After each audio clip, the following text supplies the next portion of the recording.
1,000 wives, a kingdom overflowing with gold, a temple for the Almighty. Solomon had everything.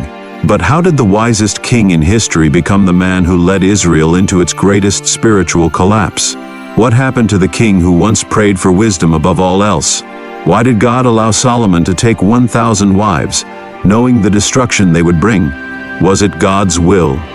Or did Solomon's own desires lead him astray? This is not just a story of wealth, wisdom, and power. It is a lesson in the subtle, dangerous path of compromise. A reminder that even the greatest among us can fall, not in an instant, but through the slow erosion of devotion. Stay with me as we uncover the untold depths of Solomon's rise and fall, and the warning it leaves for us today. Before we begin, if this story challenges you, inspires you, or makes you think, hit that like button, subscribe, and share it with others who seek wisdom, just as Solomon once did. Let's begin. The golden light of the setting sun bathed the grand halls of Solomon's palace, making the gold-plated walls shimmer like fire. The fragrance of incense drifted through the corridors, mingling with the sweet scent of myrrh and aloes. Lavish tapestries hung high, woven with scenes of victory and divine favor, testaments to the rule of the most renowned king in Israel's history. Outside, the great courtyard was alive with activity. Envoys from distant lands arrived, bearing gifts of gold, ivory, and spices, tributes to the man whose wisdom was said to surpass all others. But they had not come merely to offer wealth. They had come to witness the mind of the man whose name had reached the ends of the earth. Seated on his ivory throne, overlaid with gold and flanked by 12 sculpted lions, Solomon ruled with an air of quiet contemplation. His robes, embroidered with pomegranates and lilies, reflected his majesty.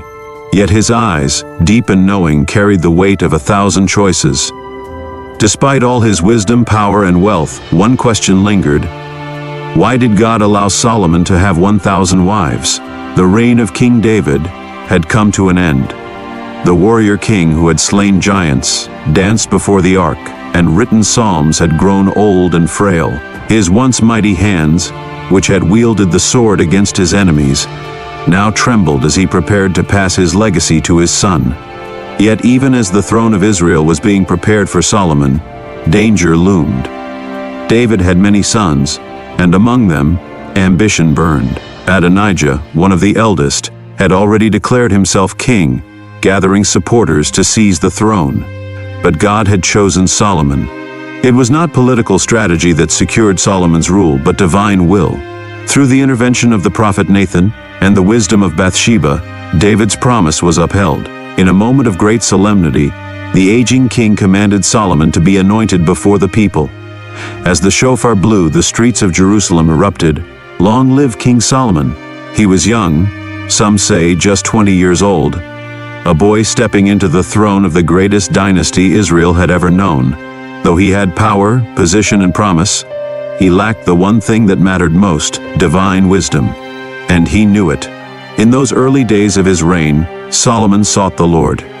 His first act as king was not to strengthen his army or expand his wealth. Instead, he went to Gibeon, the most sacred high place before the temple was built, and made a bold and extravagant offering. He did not sacrifice 1 bull, or 10, or even 100. He offered 1,000 burnt offerings. The night air was thick with the scent of sacrifice, the flames stretching toward the heavens, a plea for divine favor. And then in the quiet hours of the night, the heavens opened as God appeared to him in a dream. A voice full of majesty yet laced with grace called out, "Ask what I shall give thee." This was no ordinary vision. It was an invitation from the Almighty himself. Solomon could have asked for anything: wealth beyond measure, the destruction of his enemies, an empire without end. But when Solomon opened his mouth, his request was simple, humble, and filled with wisdom beyond his years. "O Lord my God, I am but a little child. I know not how to go out or come in, and thy servant is in the midst of thy great people, too numerous to count. Give therefore thy servant an understanding heart, to judge thy people, to discern between good and evil." There was a pause, as if the heavens themselves were listening, and then God answered, "Because you have asked for this thing, and have not asked for yourself long life, nor riches, nor the death of your enemies, but have asked for wisdom, I have granted your request. I will give you a wise and understanding heart, such as none before you have had, nor shall any after you. And because you have asked wisely, I will also give you that which you have not asked, riches and honor, so that there shall be no king like you in all your days. And if you walk in my ways and keep my commandments, as your father David did, I will lengthen your days. Solomon awoke with a start, his heart pounding, for it had not been just a dream, it was an encounter with the Almighty. And from that moment on, Solomon was not just a king, he was the wisest man who had ever lived. The years that followed saw the golden age of Israel as Solomon's wisdom astounded the world. His judgments, like the famous case of the two mothers, revealed insight beyond human comprehension. His writings became legendary, filling the land with proverbs, songs, and wisdom that would guide generations to come. His wealth overflowed, with gold so abundant that silver became worthless in Jerusalem. His alliances stretched across the earth as nations sought his favor, sending tributes and envoys to his court. But above all, he built the temple of the Lord, a structure so magnificent that it became one of the wonders of the ancient world. When the temple was completed, Solomon stood before the altar, lifted his hands and prayed. And in that moment the glory of the Lord descended like a cloud, so thick that the priests could not stand to minister. Israel was at peace, the nations bowed before Solomon's wisdom, and the kingdom had never been stronger. But beneath the surface, a quiet danger lurked. Would he remain steadfast in the ways of the Lord, or would the very gifts he received become his undoing? Would he remain steadfast in the ways of the Lord, or would the very blessings he received become his downfall? The answer lay in the choices he would make in the years to come, for though his rise had been glorious, his fall would be just as great. The sun dipped below the horizon, casting a golden glow over Jerusalem, its towering walls gleaming in the fading light.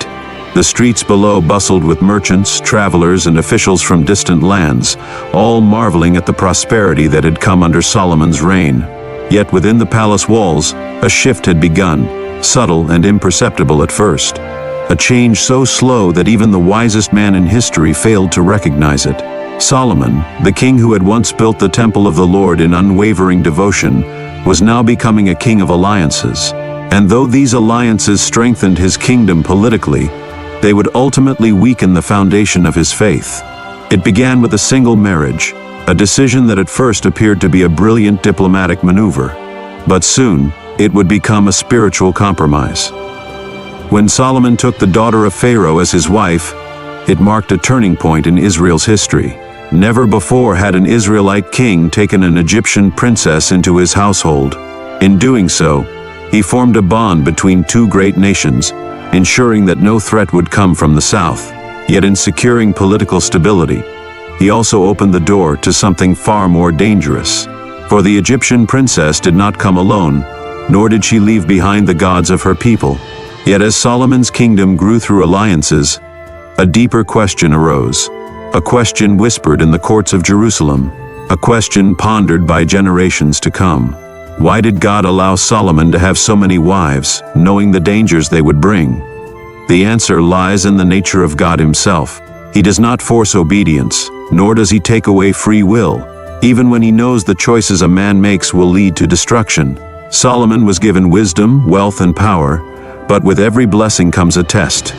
Just as God had allowed Adam and Eve to choose between obedience and disobedience in Eden, he allowed Solomon the choice to remain faithful or to compromise. These marriages were never God's plan, but they were Solomon's decision. And like all choices, they carried consequences.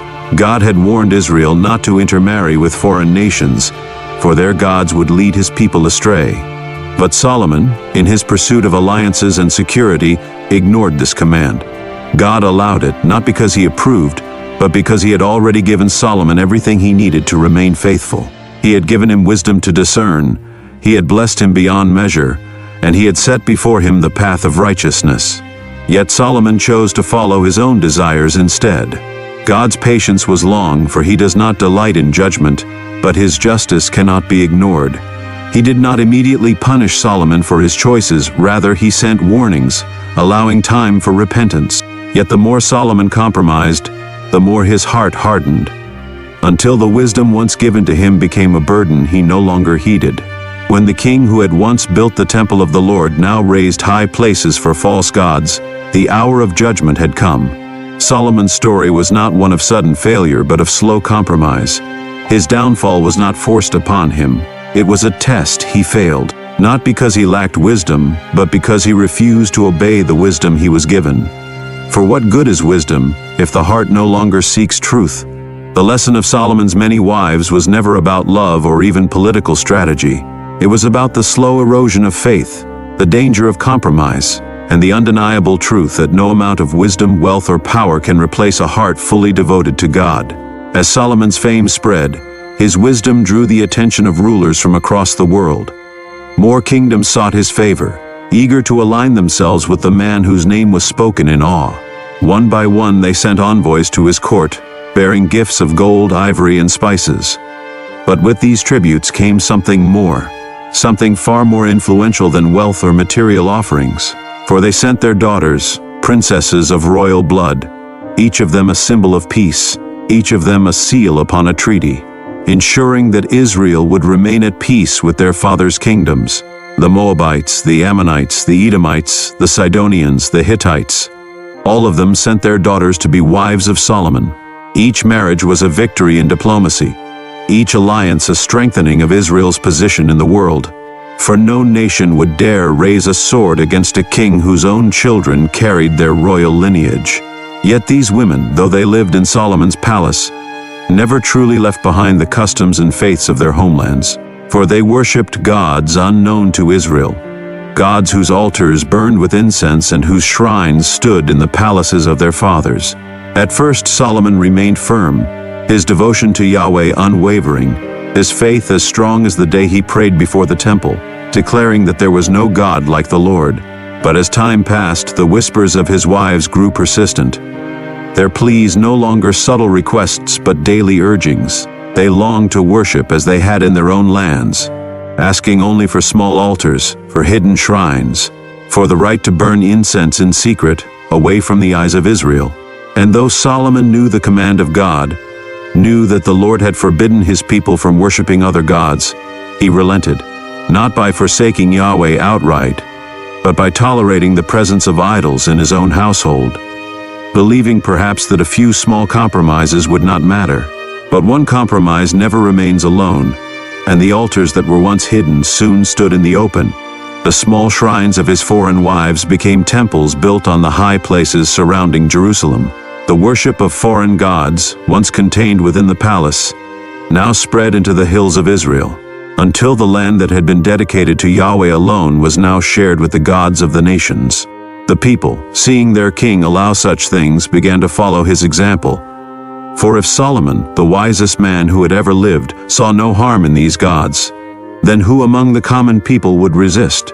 The Lord had spoken long ago, declaring, "You shall have no other gods before me. You shall not make for yourself an idol. You shall not bow down to them or worship them." Yet Solomon, the man to whom God had granted wisdom beyond measure, had done just that. Though he still entered the temple of the Lord and made sacrifices upon the altar of Yahweh, his heart was no longer fully devoted. The slow erosion of his faith had begun, and soon it would bring ruin upon all he had built.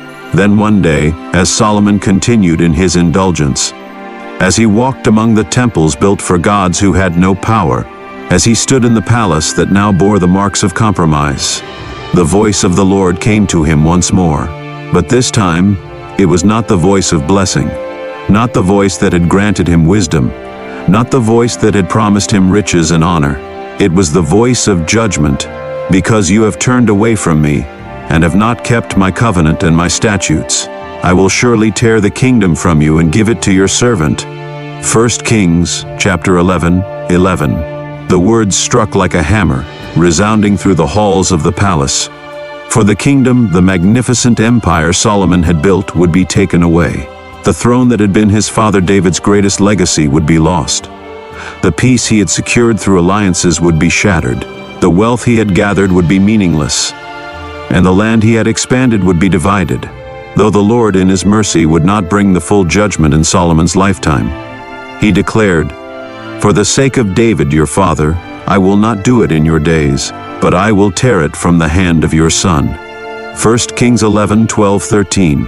Almost as soon as the words were spoken, cracks formed in Solomon's kingdom. The peace he had once known began to unravel. Hadad the Edomite, who had once fled from David's conquest, now returned. He stirred rebellion in the south. Rezin of Zobah, who had long waited for Israel to weaken, took Damascus. He became a thorn in Solomon's side. And most dangerously of all, Jeroboam, one of Solomon's own officials, was given a prophecy. The prophet Ahijah told him that he would rule over 10 of Israel's 12 tribes. When Solomon heard this, he sought to kill Jeroboam, but it was too late.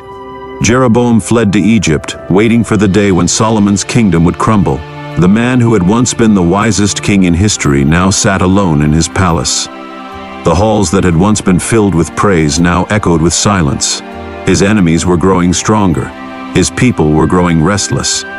His kingdom was no longer secure, though he had been given everything: wisdom, power, wealth, and honor. He had not guarded his heart. Now, he was witnessing the consequences of his compromise.